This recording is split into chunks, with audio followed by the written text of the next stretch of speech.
what's up? I'm Joel Madden, and this is Artist Friendly. On this episode, I'll be talking to Australian singer-songwriter and multi-instrumentalist G-Flip.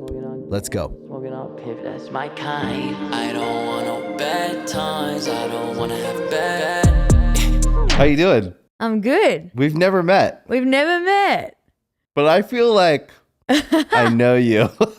Oh, really? Good. I feel like I know you. I've followed you ever since I was a kid. Really? I wasn't allowed your one of your first albums for Christmas because it had mature language on it. Dirty words? Yeah. Just cuss words? Mum wouldn't let me have it. Which album? Because I don't think we said the F word a lot. Was it, I think it's self-titled or Young Young and Hopeless or self-titled? It had to be. Yeah. There wasn't a it's lot gonna of... be early 2000s vibes. Were they strict, your parents? No, they weren't. It was like, I think like... Had the sticker on it, maybe. Yeah, it had the sticker on it. And I feel like I just came home from school one day and like dropped a bomb on them, like dropped some word. And then they were like, we need it. They were worried. Yeah. We need to rein it in. We need to rein it in. So when I was like, I want the Good Charlotte album, it was no, not allowed it. And I was fucking And then pissed you off. chose rock and roll as a lifestyle. Yeah, exactly. So it worked. It worked. It worked. No, my parents are real chill, but that was their one moment of trying to, rein me in and yeah. Where in Australia you're from? Melbourne. Oh, great. Yeah. Best part. Cool place. Yeah. I visit there a lot. So I go back many, many times a year. I was back there, I think last week or the week before, and my family's all still there. And I got a place there. And I've got lots of work out in Australia. So I just do little cheeky trips, Yeah. smash out some work, see my nan and my family, and then come back here, And you live in LA, live in LA. which is great. Yeah, I love Very it. Aussie friendly. Yeah. LA is a great stepping stone into America because you can go deeper into America and really get to know the country, Yeah. which is great. But LA is very Aussie friendly. Aussies do well here. There's lots of Aussies out here. Very, half my friends Yeah. And Americans like Australians. will love Australians. Yeah. Have the accent, laid back, Yeah. easy going. Yeah. You guys have good coffee. We have, our the coffee. best in the world. We have great coffee, but I love just a shitty drip coffee. Yeah, 7-Eleven coffee. Yeah. I Yeah. love a shit. Just It's shit. dirty, shitty. Even just the ones that you just add water to Yeah. on tour, just fucking add the water. That's good enough for me. Yeah. I don't need the fancy stuff. But I will say the Australians have brought good coffee to LA. There's great coffee here now. I Yeah. spent tons of time in Australia. It's weirdly my second home. Really? Where do you like going? Well, when I'm there, it's usually Sydney because that's where the work is. Yeah. Although I love Melbourne because it's the good bar culture there and music and stuff and food and Yeah. it's a different city. Yeah. So it's a great mix if you can go to Melbourne. Sydney's where I end up where I'm always working. So Yeah. and my friends, I have so many friends in Sydney. When I go to Sydney now, I don't even stay in a hotel. I stay at my friend's house every Yeah. time.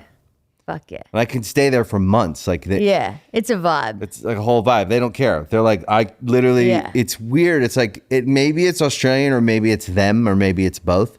But you would feel you're wearing out your welcome at someone's house for I stayed there for 2 months one time Yeah. when I was working. Yeah. And my family came with me actually and stayed there. Oh, I love that. And it was, they have a big house, That person's big a ass legend. house. Yeah. But it's near Bondi. Oh, fuck yeah. So it's a great spot. Oh, yeah. That's a dope hookup. It's a good setup. Yeah. That's dope. Think about how much that's worth. 2 months at a hotel, that's easily In Bondi, a saving huge you house? 60 grand or it's a lot of money. They literally just open their house every time. We have family dinners, we hang out. They're very close-knit friends, but staying at a house is another level. And Yeah. how long could you have a house guest with you? I'm pretty chill. I've had people crash with me for months. Maybe it's Aussie thing. Yeah, I've had people crash with me for months, and I've crashed at people's house for months. When my first time in LA, I slept on a couch for 2 months, right in the thick of Hollywood.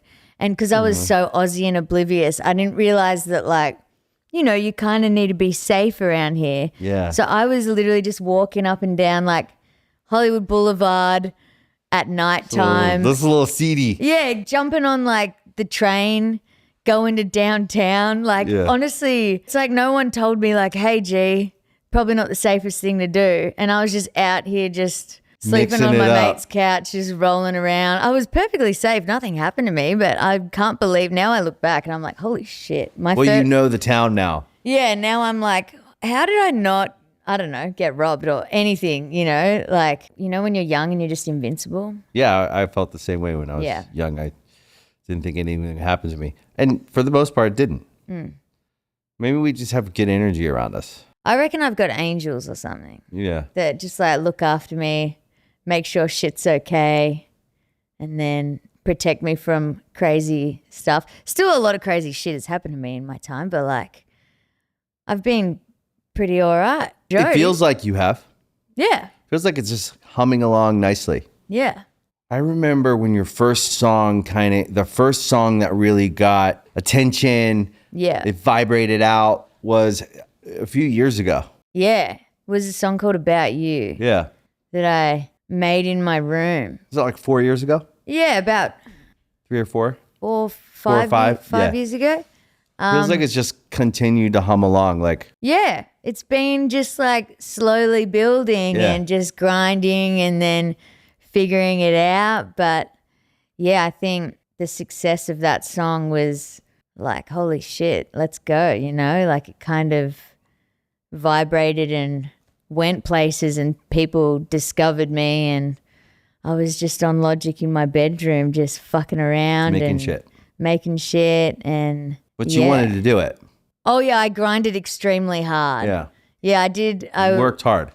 Yeah, well, I was a drummer. I was a session drummer for years beforehand, so I was always touring, and I toured the States and lived on buses and just kind of grinded in that way. And then I was always doing backup vocals. I'm not vocally trained, but I was always doing backup vocals, and then I got more confident, and I always wrote my own music as like a teenager in my bedroom. Like before my parents got home, I'd run or skate home and get there before anyone was home, so I'd have the place to myself, and I'd write my little songs on guitar and piano. And then I just found confidence touring with people and playing and doing backup vocals.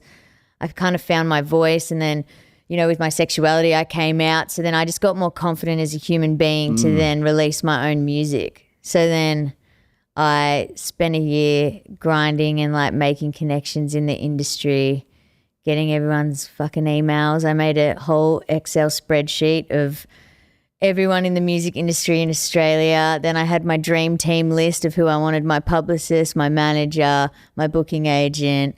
That's dope. Made a hit list, and then I spent a year making as many songs as I could, and then made a short list of the 10, made a secret SoundCloud account, and then hit up everyone on those lists.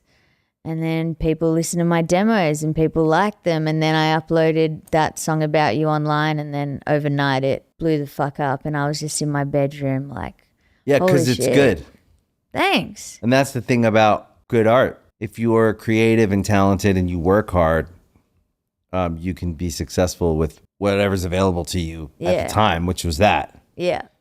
There's something in you that had to say, whether you allowed it or you took it seriously or you felt like it was like you had the stuff, something had to say like, I want that for me. I want to actually make my own music. Yeah. But also something held you back. So you went the route of like the opportunities available. I'll play drums. I'll do studio work. This is actually amazing way to hone your craft. Yeah. So I'm not mad at that path at all. Right. I think that's a very honest way to become good at, singing.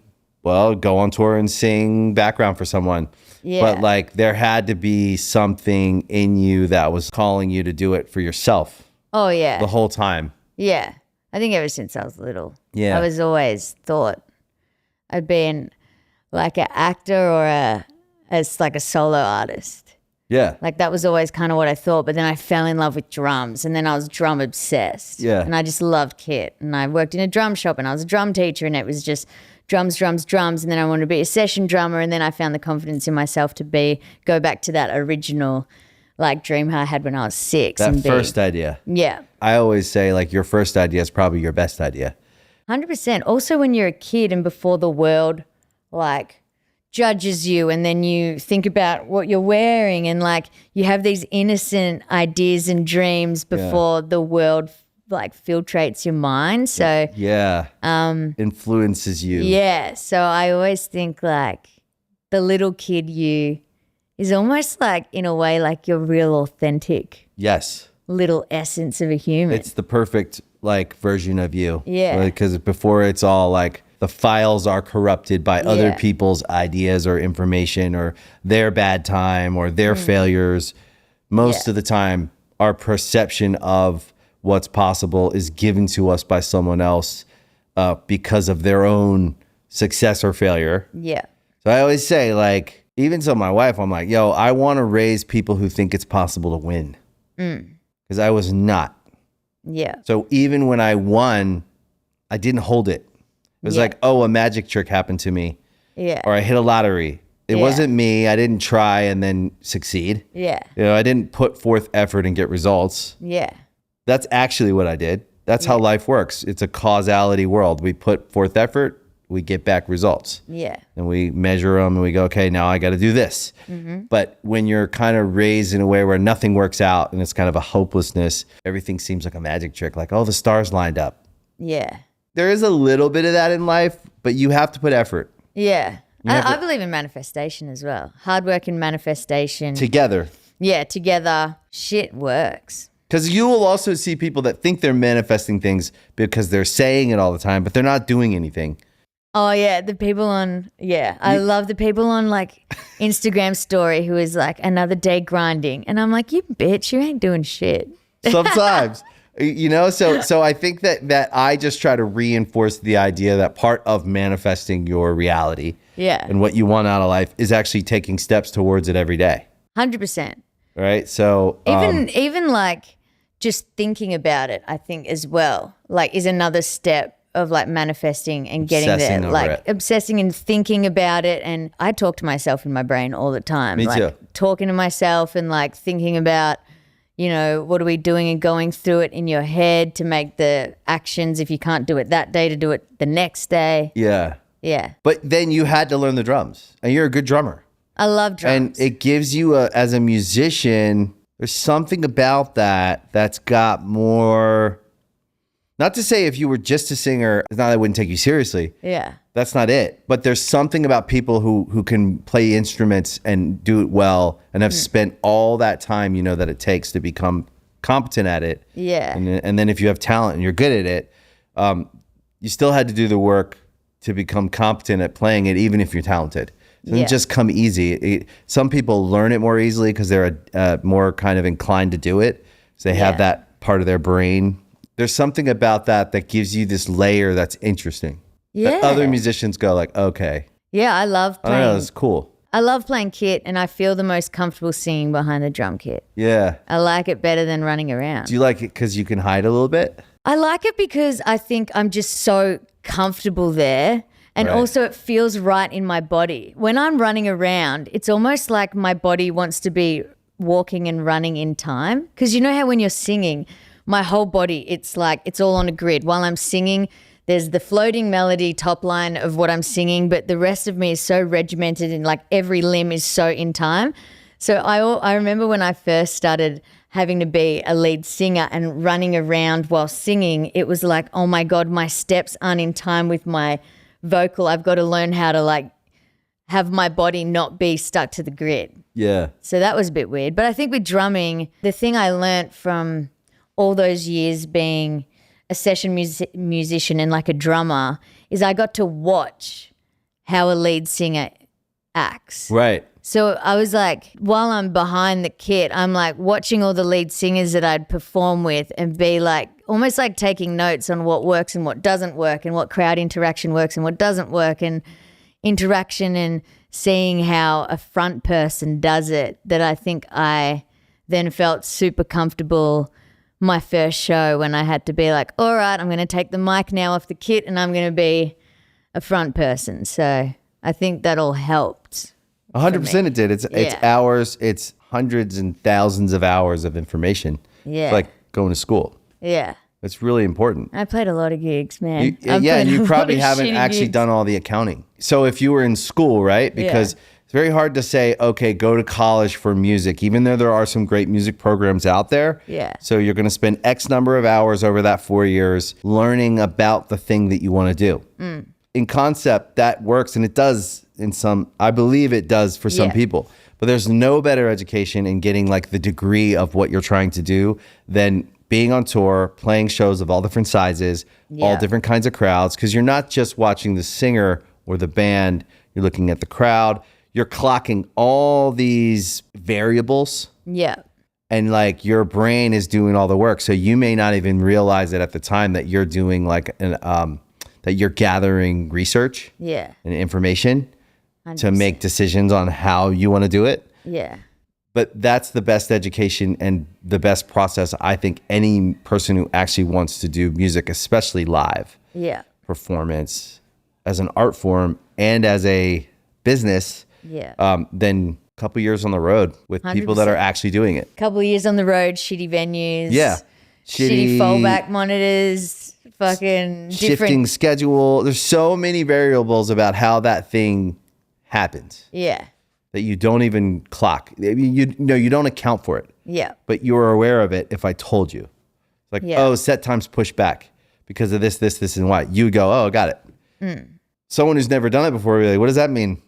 Yeah. Right? But it's a real thing. It's and then 100%. if you had to go to Broadway and then apply all that information to an art form, like let's say, because I always think about this, like the institutional side of the world that decides what things are worth, control markets, actually like how the world functions. A big side of it is these kind of institutional organizations of people and places and things, what they value.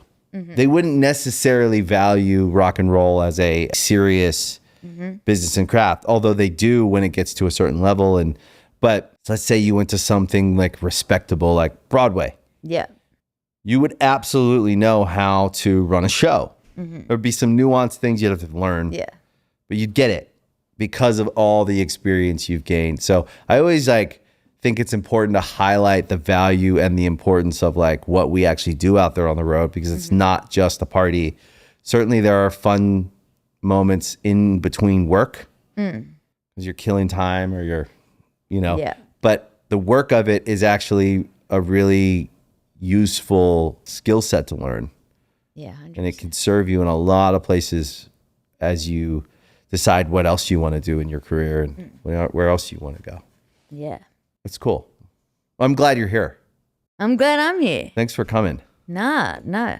I like it here. Good to be cool. Around the Aussies sometimes. Yeah, hells yeah. Yeah. Yeah. Was there like a favorite artist you toured with that you'd say had the biggest influence, whether it was musical or personal or even just that time in your life? It might not have just been them, but was there a tour or an artist you remember that really had the biggest impact on your formation of the path you went down? Toured with. I haven't actually toured with too many people, to be fair. When I came to the States, I toured with an artist called Fletcher and an artist called K Flay. Yeah. And those were two really great tours. It was like right after COVID when everything started opening back up. And it was my first two tours in America to introduce me to like American markets outside of kind of when my project kind of blew up a little bit and I played opened for them? Yeah. Okay, that's cool. You were support for them? Yeah, support. Dope.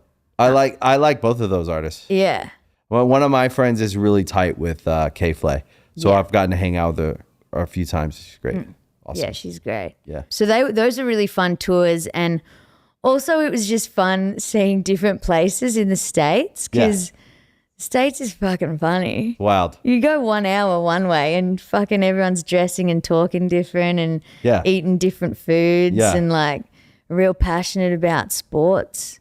And yeah, it's good. I've been learning American sports. Been getting into it. Any faves?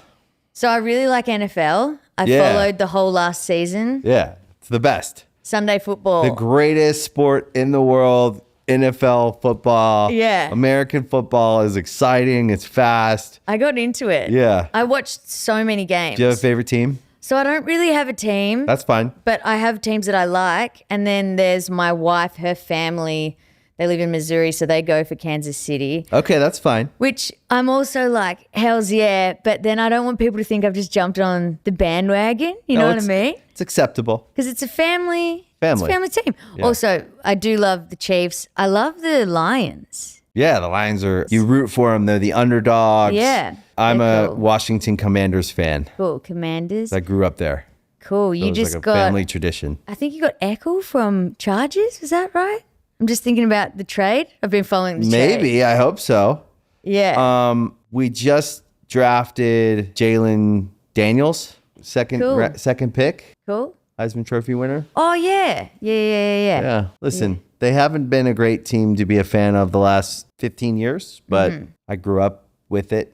You know, my whole family liked them, so it's just in me to be a fan. Yeah. And I like the Ravens, the Baltimore Ravens. Oh, yeah, So Baltimore they Ravens came are great. after, so like we grew up Redskins fans. Yeah. Then they changed their name to the Commanders, and then the Ravens came, and we were fans. So because they're Baltimore, we're from Maryland, so we are fans of the Ravens. I root for them every Sunday. Yeah. But They're good. something emotional in me is still like Commanders. When they lose, I'm still kind of sad. But That's part of it, you know? Yeah. It's fun to follow a team and then they're shit for a bit and For a then long they time. come back up and then it's just like makes all of those hard years so much more rewarding. Yeah, And exciting. Football's great.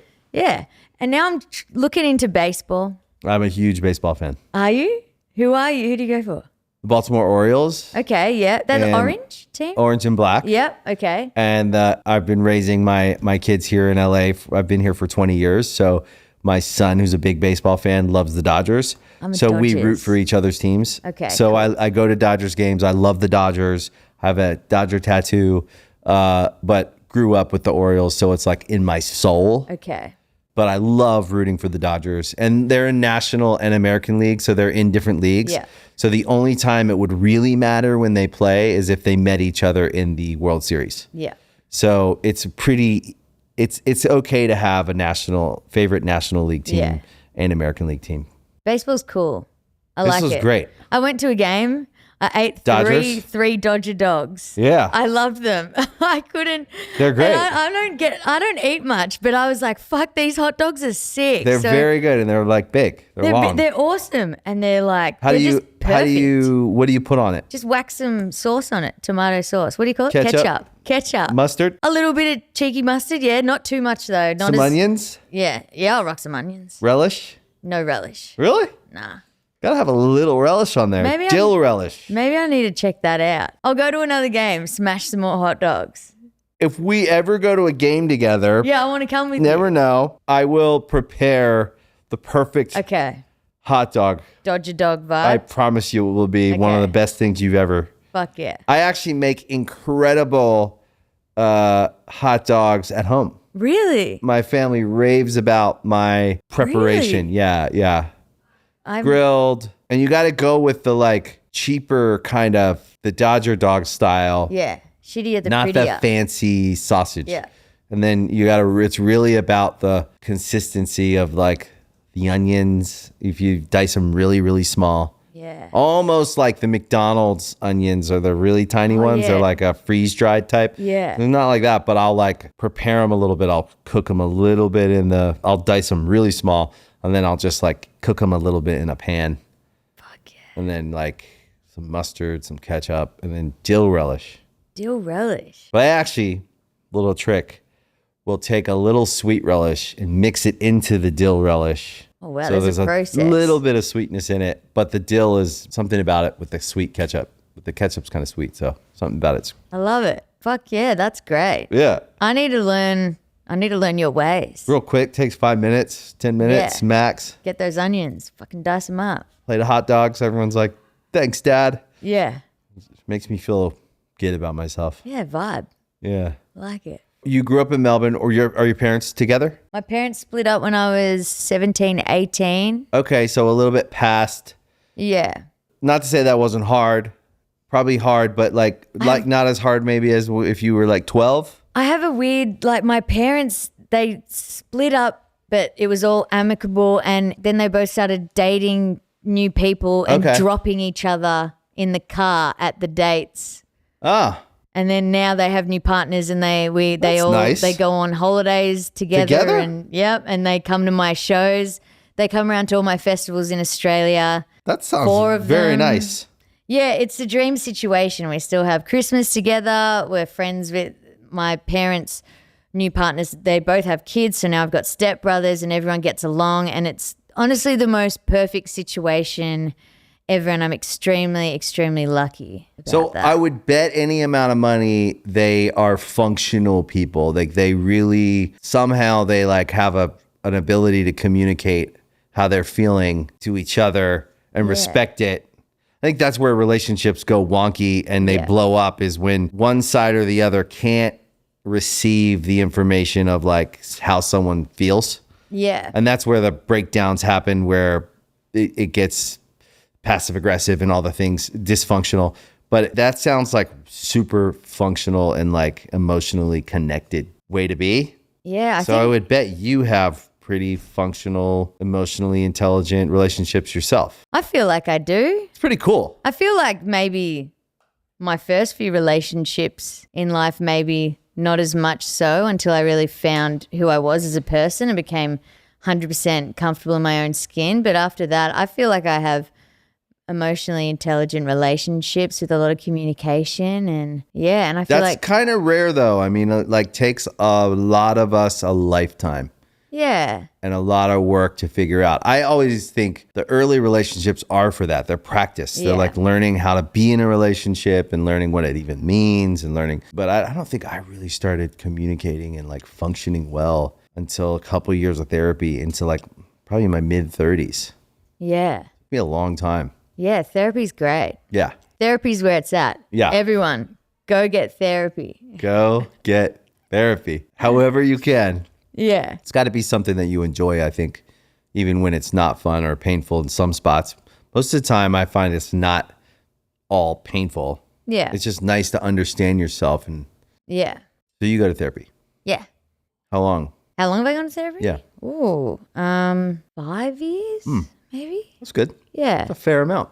Yeah, 5 years. I remember my song came out and then I started kind of blowing up in Australia. I just went through this month of like intense anxiety, and I'd never experienced what anxiety was before. And I was like heart racing, awake at night, staring at the ceiling, thinking that I've gone insane, because was riddled with anxiety for over a month, and I didn't sleep. And then I was having like irrational fears, and I didn't know what the fuck was wrong with me. And then I started getting therapy and learned like what I was dealing with, and it helped me so much. And yeah. What did you realize? Like, what was it that you realized, and what did you come to with the therapist about that? Like, what was that a response to? I think it was just a response to stress and pressure on myself and no sleep and not drinking enough water and eating well. So my body was like struggling to function because it didn't have the nutrients it needed. It doesn't have the sleep. Like sleep was a big one. Like I'd be up working on shit till 4 a.m. and then sleeping like 3 hours and then going. And I'd be like, yeah, I'm totally fine, when my body on the inside was like not okay. So I've learned that I need it. It's a bit of a sport too. Yeah. Like what we do. 100%. Physical, but we don't get told that. We don't treat it that way. It's not taken quite as, again, like I always say, it's not taken quite as seriously as if we were a gifted athlete on the verge of success in the pro whatever league. People would be saying, okay, man, you need to sleep, you need to work out, you need to eat right, you need to drink water, if you want to succeed, you got to do that. Yeah. And athletes, it makes sense. Yeah. So they do it. Yeah. And then you see the ones who succeed tend to be the healthier ones for the most part. Yeah. Like you could say there's a through line there. And the ones that fall off, you could also find a through line with like drugs, alcohol, lifestyle as well.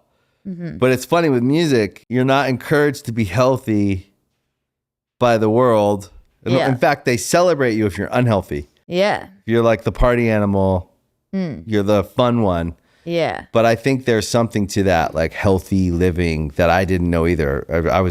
I had struggled with anxiety, PTSD, all kinds of stuff from childhood and this and that. But also take all of that childhood stuff and then throw in prospect of success in music when you're right there on the verge of it and you're just trying your hardest. Yeah. And then you get it, your first peak of it, first hit, first whatever. Alcohol doesn't help. Nope. Not sleeping doesn't help. Nope. Eating terrible doesn't help. Yeah. Loud, crazy environments don't help. All of the things that you find yourself in readily available to you, drugs, alcohol, sex, drugs, and rock and roll, as they say, Yeah. are not conducive to success over a long period of time. No.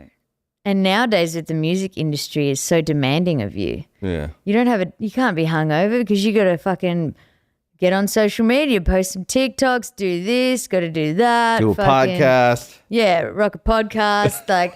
like I reckon the start of my career, I was a little bit more sex, drugs, rock and roll.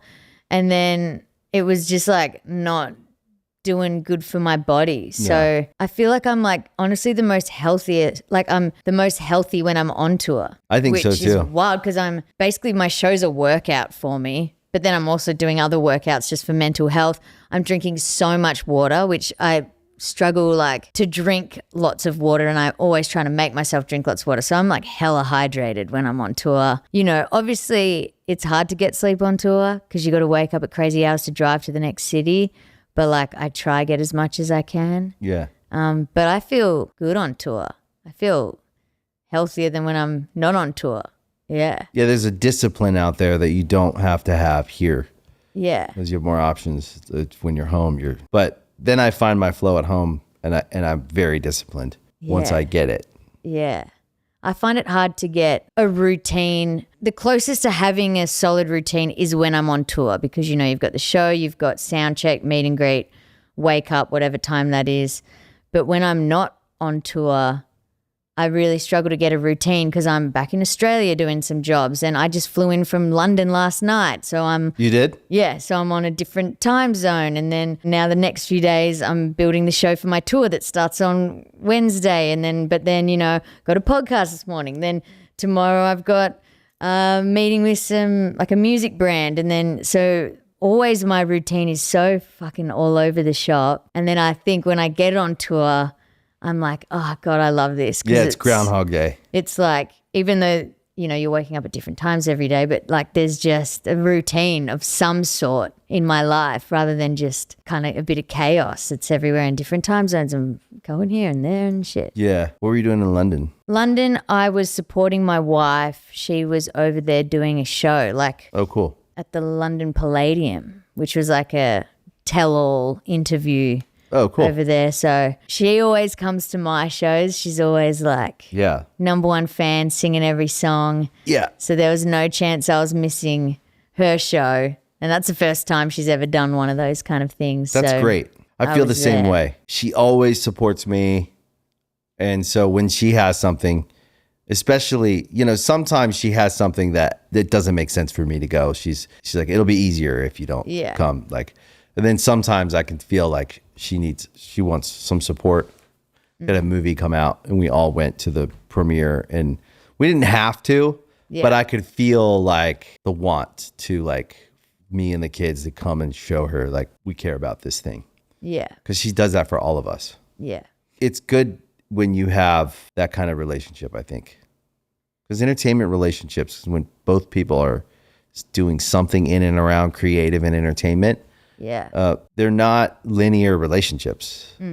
Every minute you're called away. You never know when something's going to come where they're like, hey, we need you to come here for a month. Yeah. And that's what you do. Yeah. It can really pull you apart if you let it. So Yeah. I think you have to try and stay together as much as possible and go do as many things together as you can. Yeah. My brother his wife did a movie last year and they were in London for 6 months, 5 or 6 months. And he went Yeah. You gotta because he do was it. like, this is what we have to do. She wants to do it and she needs her family there. Because once you get the family thing rolling, it's very hard to be away from. Yeah, 100%. Me and Chriselle, we try never do more than 2 weeks apart. Smart. So we fly to each other wherever we're at. That's kind of our limit too. Yeah. You got to have your like limit. 100%. You got to know it. Yeah. And you got to stay true to it. Yeah. Don't let anyone talk you out of it. I love scheduling and spreadsheets and shit. So I'm always like looking at my calendar and making sure that we see each other, and then I'm going, to Michelle and her assistant and making sure the days work out so that we make sure we clock in and, we're not missing too much time apart. So I like being on top of that. So it sounds good. Yeah. But I think back to your parents and the way they navigated separating from each other, I guarantee that was a huge influence on how you behave in your relationships. Because I just think my parents, it was a big mess. Yeah. And it sent me into the world with so much confusion about like how to navigate being a partner with someone. Yeah. Like figuring that out. Yeah. 100%. Yeah. I think my parents, they did a fucking great job. And also the point where they kind of knew that they weren't in love anymore and they, wanted to separate in a healthy way was when I was kind of going through my like 15-year-old rebel kind of stage. Right. What was that like? Well, no, I was going to say my dad decided to stay. So they stayed together for a little bit longer till I grew up because they knew maybe you needed it. Yeah, I needed my parents around every day for support because I was a little bit naughty. I was just a bit naughty. You were testing the You were testing the limits. Yeah. That's what you do though. But to me, that's like the 15-year-old who's trying to figure it out, right? Isn't going to be as conscious of that as the parents will. Yeah. And whether you think you need them there or not, they make a executive decision to go like, you know what, let's just keep the walls here. Yeah. So you can bounce off of them. Yeah. However, painful that is or crazy that is to go through. I have teenagers now and they're pretty chill, but they're still teenagers. So what you want is a solid home that they come back to so that when they go out into the world, they're going to try whatever they're going to try. They're going to figure out who they are. They're going to do the things they need to do. I want them to do that. I do not want to tell them who they are. Yeah. I want them to go figure it out and feel the freedom to like have their own opinion on themselves, on life. And then I want them to be able to come home every night to a house that's the same and reliable in that way. Gives them like a safety or something that they can go out and make some mistakes or try some stuff. And I just don't want to judge them.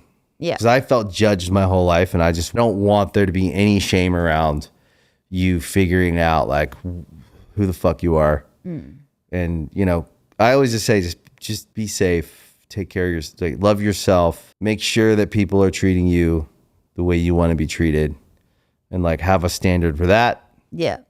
And if you need me, I'm here. Call me. Yeah. You've won some ARIAs. Yeah, I won some ARIAs. They're pointy as. Yeah. They don't give them to you on the night because apparently, rumor has it, someone dropped it and stabbed through their foot. Oh, I thought maybe someone like tried to stab someone with it. No intentional violence, but it was just. I always wanted an ARIA. You never got one? I've been so many times. Some international. Never even been nominated. We need to change that. International, whatever. Yeah. But I've gone a bunch of times and I've always appreciated the vibe of that show versus like you go to a lot of award shows here. Oh, yeah. And it's a little more different. fun. Yeah. Than like a serious award show, even though it's a serious award. Yeah. It's funny how the Aussies do things like the Logies. Yeah. Right? It's a great award, but it's a fun night. Yeah, everyone's drunk as fuck. Everyone's drunk. The Logies is everyone's like wild. yelling shit at each other. Yeah. Right? Like if someone agrees or doesn't agree with the person who won. Yeah. Because it's like coming out sideways, like drunken. It's fun. Yeah. And it's one of the like things about Australia, the way you guys do things over there, because you'll go to an award show here and it's a big thing and it's great. I'm not saying I've been to a bunch of award shows here. It's great, but there's a seriousness to it sometimes where you're like, it's bottled up. Yeah. And it feels tense. Like loose there. Very nice. Yeah. There was the ARIAs, You've won 3? I've won 2. 2. Okay. But you've been nominated a bunch. Yeah. I think I last year got nominated 6 or 7 times. Great. Yeah. Took 2 of them home. Fuck yeah.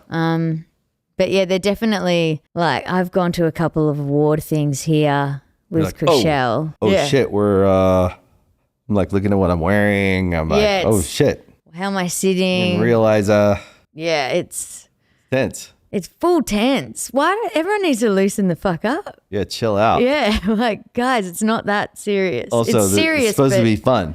Yeah. I like the ARIAs. Congratulations. It's a big Thanks. accomplishment. Thanks. Yeah, it was. I have a Logie. Do ya? Yeah. Fuck yeah. Yeah. They're Weird little guy creatures. thing. Yeah, little like Play-Doh looking. What was that for the Best voice? new talent. Dope. Silver Logie. Silver Logie. Yeah. Boom. Yeah. I love that. I take a lot of pride in my Logie. Did you do a speech? I did. No, I was there What year was this?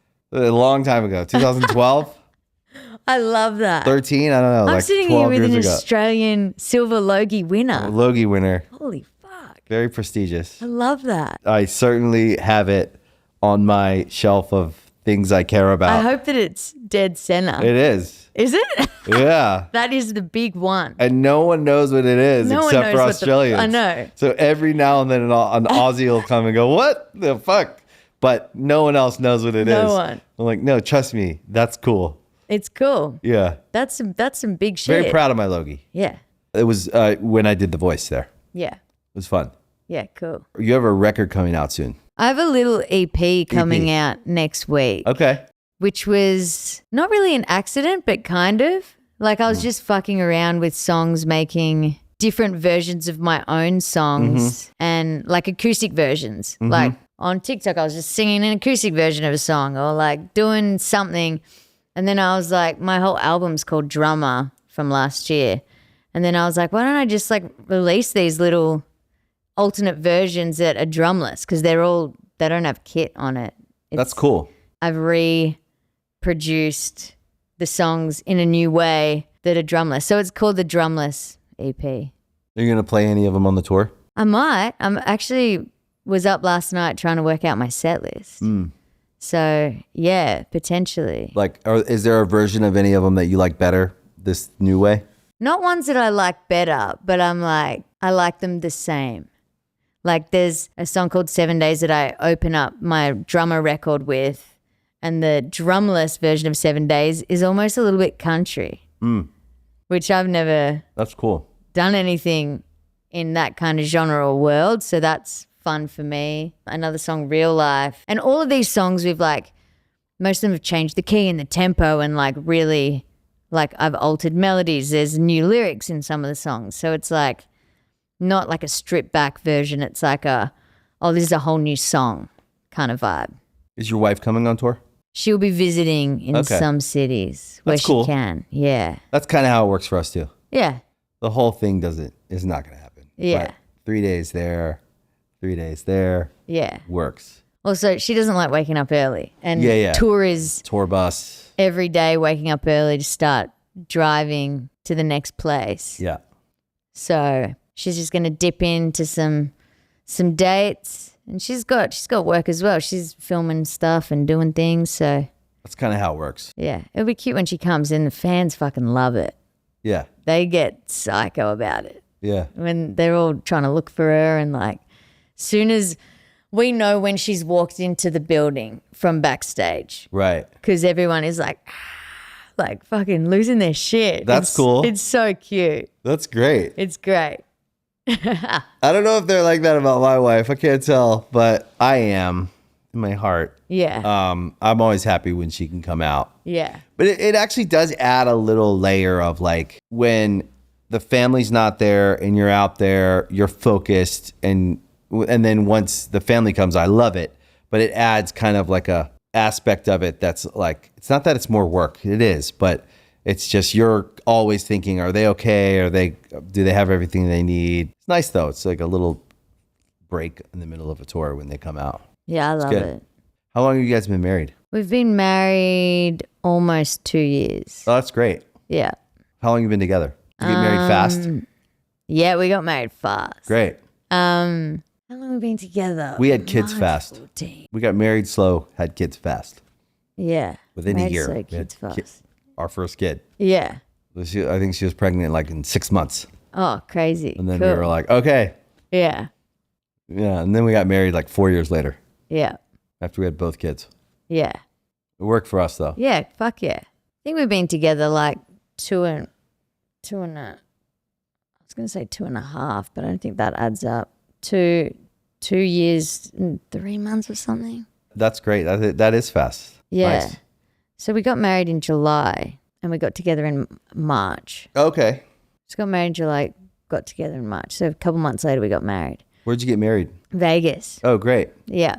I love a Vegas wedding. It was the best day of my life.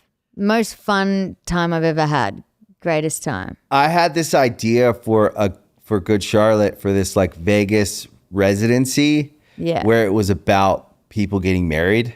Mm-hmm. Because I feel like the Vegas wedding as an idea is like one we all like really love and we understand it, but it hasn't been modernized. I feel like there's got to be the new version of a Vegas wedding, because getting married by Elvis is cool. It's funny. It's Yeah. like the Vegas wedding. But like imagine going to a show in Vegas where there's like a mass marriage, like 10 couples get married. Oh my God. And then all their friends come and the whole show is like a party. Because we always get like these days, because our fans are older, they're always like, will you play our wedding? Yeah. And we can't really, it's like, it's too big of a thing to get us to your wedding. I don't even want to tell them like the intricacies of what it means for Good Charlotte to come play your wedding. It's like a whole 20 people are coming. There's production. There's all the stuff, right? It's too hard. Yeah. I'm not even going to tell you, I don't want to like disappoint you in what your idea of like how easy it is for Good Charlotte to just throw and go and play a show. We can, but like sound matters to us. The equipment we play on. Production rig, getting all of it matters, sorted, right? Yeah. So my thought was if we did like a Good Charlotte Vegas wedding, all of you can come and get married there. All your friends can buy tickets. That's your reception. Saves you a ton of money. Yeah. We do some kind of food aspect of it. That's a great fucking idea. And everybody's drinking. Yeah. And it's just like everyone's celebrating each other. Yeah. Like that to me would be like a modern Vegas wedding if I thought of it in like a rock and roll sense of like, what does it mean now? Because I love the Vegas wedding. I've always loved the idea of the Vegas wedding. Earlier, you said that part of becoming the artist in really like stepping out in front of your own music and not behind people was coming out. How old were you? And what was that like? I feel like I always had queer feelings my whole entire life. Like my first, like really early on in my life, I thought I was a boy kind of. When I was like really young, and I just always had crushes on girls my whole life. But I grew up in a Catholic schooling system. So my primary school and my high school were Catholic, and my high school was an all-girls school. And if you were queer, you were kind of ostracized, or you were talked about or whispered about. So I always kept any sort of queer feeling to myself and just played the role of a straight person.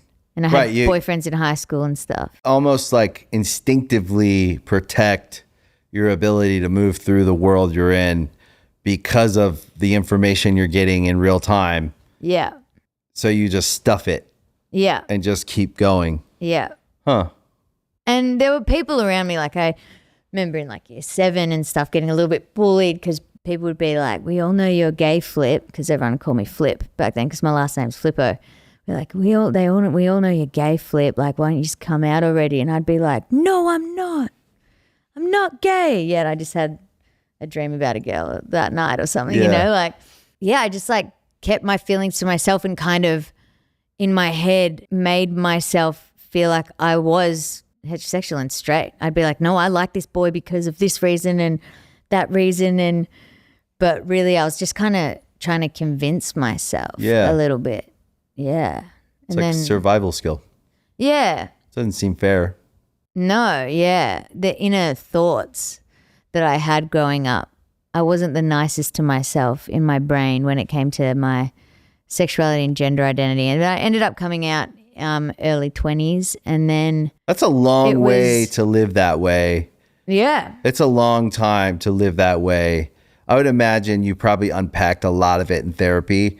I mean, I can imagine because I do think that like there's an aspect of all of us that are doing that in some way about ourselves, and it might not be as extreme as your sexuality. Yeah. But I do feel like growing up, you're trying to just stay out of the spotlight of everybody's like meanness. Yeah. 'Cause it feels like in school, especially in like institutions that like have these overarching themes of like what's right, what's wrong, what's this, what's that. You're just trying to like get through it because it's already miserable. Yeah. Because you're like what, 13 to 18, you're just like constantly changing and figuring out tons of shit, let alone who you love, what you like, even just how you feel about any of it. Because I mean, I grew up in a very religious house. And so all of it was, everything was wrong. If you liked a girl, it was wrong. If you wanted to express that, it was wrong. If you know, so you're telling yourself like, I can't even be attracted to someone. And this is like a straight white male growing up in a religious house. So I always wonder how hard it would be to be a gay kid growing up in a religious house or in a religious school or in a religious community.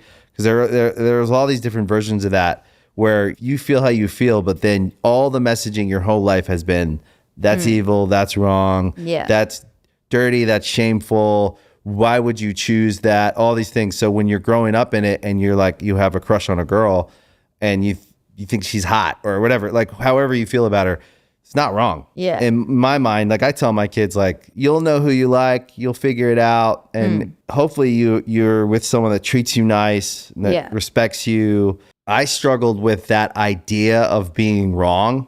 Someone said to me the other day, I forget who told me it, but they said, guilt is doing something wrong. Shame is I am something wrong. And that's the shame thing is like the big one in religion. I think I was definitely stuffing it down and getting through it, and I was so focused on my music stuff and drums, and I always was like a pretty confident kid and pretty sure of myself, except the part about my sexuality that I kept hidden that no one knew about was like the kind of 5% that wasn't out in the open. But then as soon as I was kind of like out of school and felt in a safe environment, and then I started seeing a girl, then I was just like, hey, everyone, I'm gay. And then, it was cool. I remember telling my dad, and he was making spaghetti bolognese, which we call spag bowl. And then he was just kind of like, oh, yeah, cool. Do you want more? Like, want more spaghetti? Like, yeah, Dad. And then I told my mum, and she was like, oh, yeah, your basketball coaches always thought you would be gay when you were older. And I was like, all right. And then all my friends were like, yeah, we're not surprised. So, I think it was very euphoric for me. That's good. Very euphoric, letting that last 5% of myself out in the open.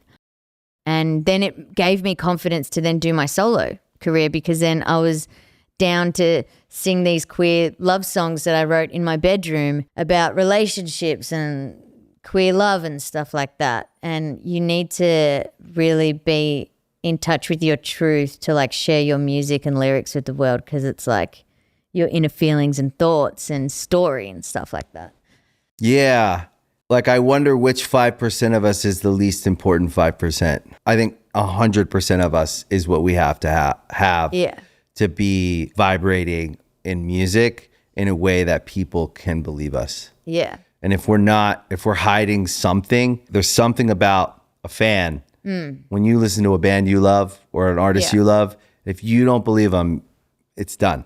And on any level, it's even just in your gut. If someone talks to you and they're lying to you, you feel it just turns off. And I think that that's really important. I'm really happy that it went well for you. Not to say it was easy, because it's not easy for anyone. It's not easy for anyone. And a lot of people have very, very different experiences. I was just fortunate to have a pretty easygoing one. There was still like, little comments now and then. Like, I remember my parents at the start were like, you'll go back to men. And I was like, no, I won't. In my head, I was like, oh, well, I definitely know I won't be. Like, and maybe it's generational or whatever, but like our parents don't always understand like the weight of some of the things they say, even if they're saying it in passing. It's fine because we understand them. But it still has some weight to it that you have to like make peace with. So you have the tour, the EP, anything else you're working on? Anything else I'm working on? Doing any studio work still? Third record Oh, great. as well. Also writing and producing for some other artists as well, which has been really fun. I actually enjoy it a hell of a lot. Yeah, it's fun. Kind of fun working outside of your own project. It's a different kind of pressure. It takes the pressure off of Yeah. some of stuff, puts a different kind of pressure that it's kind of nice. I love it. Yeah. Yeah. I see myself doing a lot more of that I do too. world because I Yeah. also like just getting to know an artist and a human and like unlocking what their talents are, empowering them to know that their ideas are valid and they're great. Yeah. So many people you walk into sessions and they're a little bit shy or don't want to suggest their melody ideas or their ideas. And I remember being that when I first started because I was used to just doing my own thing in my bedroom, writing my own shit. Then collaborating with people was a bit daunting. So I like being the top liner producer in the room to help. Especially someone that's in the earlier stage of their career, you can really like identify that and help them through that part. And hopefully you give them a couple little like nuggets of information that they can take and get there a little faster in their development. That part of it is nice. It's like paying it forward.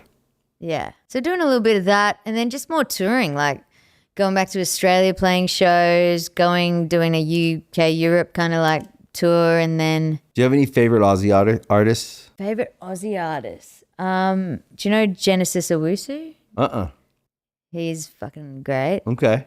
Obviously like I love Troye Sivan's stuff. Oh yeah. He's incredible. Little legend. There's so many artists that I'm Do you know Chase forgetting. Atlantic? Chase Atlantic. I don't know personally, but I know who I'm Chase very Atlantic are. close with them. Really? Yes. Very Those are my cool. boys. Yeah. That's Good awesome. dudes. Yeah. You guys would get along Yeah?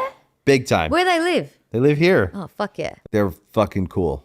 Fuck yeah. You guys would get along really well. They've lived here for a long time. They left Australia when they were like 17 or 18 and just came here and started making music. And they're really talented. They're like true Australian fashion. You guys all play every instrument. You all can do stuff. Yeah. Like you come to America and we're like, I sing.